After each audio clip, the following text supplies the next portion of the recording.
India کے زیر انتظام کشمیر میں لاکھوں زندگیاں منشیات کی لت سے تباہ ہو رہی ہیں۔ ایک اندازے کے مطابق اسی وجہ سے ایک سال کے دوران ہر 12 منٹ بعد ایک مریض ہسپتال داخل ہوتا ہے۔ عائشہ، جو کہ ایک فرضی نام ہے، جس کی عمر 18 سال ہے اور گزشتہ 3 سال سے وہ ہیروئن اور چرس کا نشہ کر رہی تھی۔ اس کا کہنا ہے کہ اسکول میں کچھ دوستوں نے پہلے مفت منشیات دیں، لیکن جب عادت پڑی تو ہم بھیک مانگنے پر مجبور ہو گئے۔ عائشہ اور ان کی سہیلی اکثر اسکول کے قریبی قبرستان میں جا کر نشہ کرتی تھیں۔ وہ اپنی نشے کی لت کے بارے میں بتاتے ہوئے کہتی ہیں کہ جب گھر والوں سے پیسے مانگنے کے سارے بہانے ختم ہو گئے تو ہم پریشان ہو گئے۔ چوری کا خیال آیا مگر میں ڈر گئی۔ ہمارے پاس آئی فون تھا، اسے بھی بیچا اور کئی دوستوں سے پیسے بھی ادھار لیے۔ کشمیر کے institute of mental health and neuro sciences نے اس سال مارچ میں کشمیر کے سبھی 10 اضلاع کا سروے کیا۔ سروے میں دیگر نتائج کے علاوہ یہ بھی پایا گیا کہ ہیروئن اور گانجا وغیرہ کا نشہ کرنے والے نوجوانوں کا ہر مہینے اوسطاً 88,000 روپے منشیات پر خرچ ہوتا ہے، کیونکہ ہیروئن کے 1 گرام کی قیمت 5 سے 7,000 روپے تک ہے۔ یاد رہے، بھارتی حکومت کی وزارت برائے سماجی انصاف نے اس سال مارچ میں بھی ایک سروے کیا تھا، جس میں انکشاف کیا گیا کہ جموں کشمیر میں 10 لاکھ سے زیادہ منشیات کے عادی لوگ ہیں، جن میں 1 لاکھ سے زیادہ خواتین ہیں۔ حکومت نے کشمیر کے 10 میں سے 8 اضلاع میں ایڈکشن ٹریٹمنٹ فیسلٹی یا ATC قائم کیے ہیں، جہاں روزانہ ہزاروں نوجوانوں کا علاج ہوتا ہے۔ سری نگر میں ہے، جہاں ڈاکٹروں کا کہنا ہے کہ مارچ 2022 سے مارچ 2023 تک تقریباً 41,000 منشیات کے عادی نوجوانوں کا علاج کیا گیا ہے۔ اس کا مطلب ہے کہ اس پوری مدت کے دوران ہر 12 منٹ بعد ایک نوجوان ہسپتال داخل ہوا۔ اس حوالے سے کلینک سائیکالوجسٹ زویا میر کا کہنا ہے کہ مقبوضہ کشمیر میں منشیات کی لت اب ایک وبائی شکل اختیار کر چکی ہے۔ منشیات کے عادی زیادہ تر مرد ہی ہیں، لیکن لڑکیوں کی بھی بڑی تعداد ہے، جن کی عمر 13 سے 40 سال کے درمیان ہے۔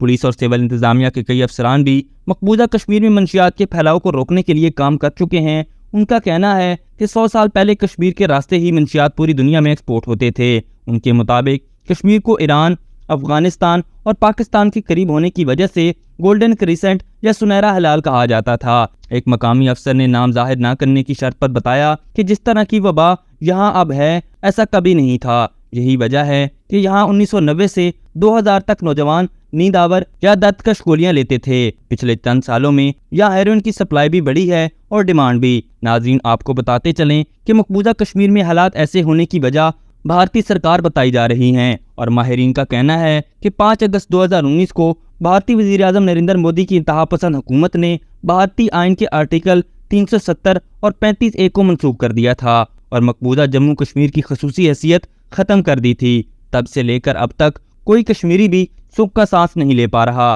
یاد رہے، موجودہ بھارتیہ جنتا پارٹی کی حکومت نے مقبوضہ کشمیر کے حوالے سے آرٹیکل 370 اور 35A کو منسوخ کر کے 7 دہائیوں سے اسے حاصل خصوصی حیثیت سے محروم کیا تھا۔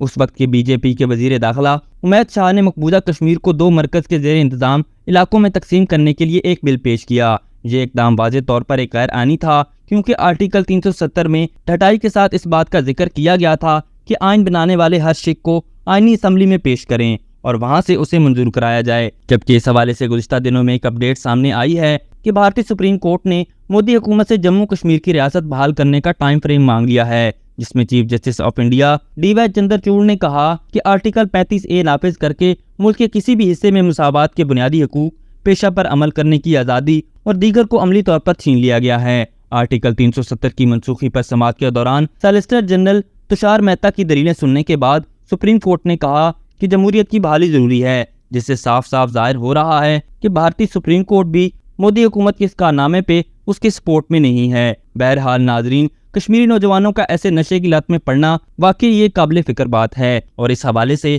مقامی اور بین الاقوامی تنظیموں کی جانب سے بھی آواز زور پکڑتی جا رہی ہے کہ اقوام متحدہ اور دیگر اس جیسے ادارے اس پر توجہ دیں اور مودی حکومت کو ایسے نوجوان نسل کے دماغوں سے کھیلنے کی ہتھ کنڈوں کو فوری طور پر لگام ڈالیں۔ انہوں نے یہ بھی کہا کہ بھارتی فوج نے تحریک آزادی کشمیر کو کمزور کرنے اور کشمیری نوجوانوں کو عسکریت سے ہٹانے کے لیے منشیات کا حربہ استعمال کرنا شروع کر دیا ہے۔ ناظرین، اس حوالے سے مجاہدین نے بھی الزام عائد کرتے ہوئے کہا ہے کہ سرکاری ایجنسیاں کشمیری نوجوانوں کو ایک خاص مقصد سے منشیات کا عادی بنانا چاہتی ہیں اور اس پر عمل کرنے کے لیے وہ دن رات اپنی بھرپور کوششوں میں مصروف ہیں۔ ابھی تک کے لیے صرف اتنا ہی۔ مزید دلچسپ اور تازہ ترین خبروں سے آگاہ رہنے کے لیے ہمارے چینل اسلام آباد انسائیڈر کو سبسکرائب کرنا مت بھولیے، اور اگر ہماری یہ ویڈیو آپ کو اچھی لگی ہے تو اسے لائک کر دیں اور اپنی قیمتی رائے کا اظہار نیچے دیے گئے کمنٹ سیکشن میں ضرور کریں۔